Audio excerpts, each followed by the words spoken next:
बिस्मिल्लाहिर्रहमानिर्रहीम educational channel के मुअज़्ज़ज़ सामईन, Hulagu Khan की बेटी बगदाद में गश्त कर रही थी। एक हजूम पर उसकी नज़र पड़ी। पूछा, लोगों यहाँ इकट्ठे क्यों हो?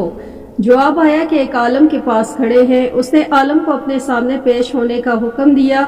आलम को तातारी शहजादी के सामने लाकर हाजिर किया गया। शहजादी मुसलमान आलम से सवाल करने लगी कि क्या तुम लोग अल्लाह पर ईमान नहीं रखते? आलम, यकीनन हम रखते हैं। शहजादी, क्या तुम्हारा ईमान नहीं है कि अल्लाह जिसे चाहे गालिब करता है?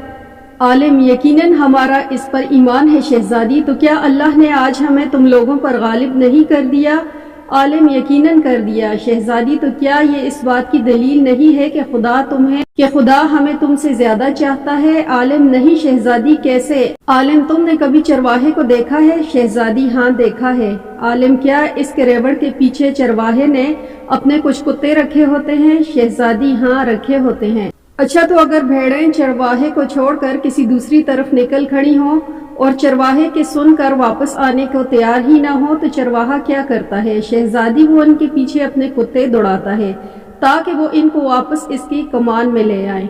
आलिम, वो कुत्ते कब तक उन भेड़ों के पीछे पड़े रहते हैं? शहजादी, जब तक वो फरार रहें और चरवाहे के इख्तियार में वापस ना आ जाएं।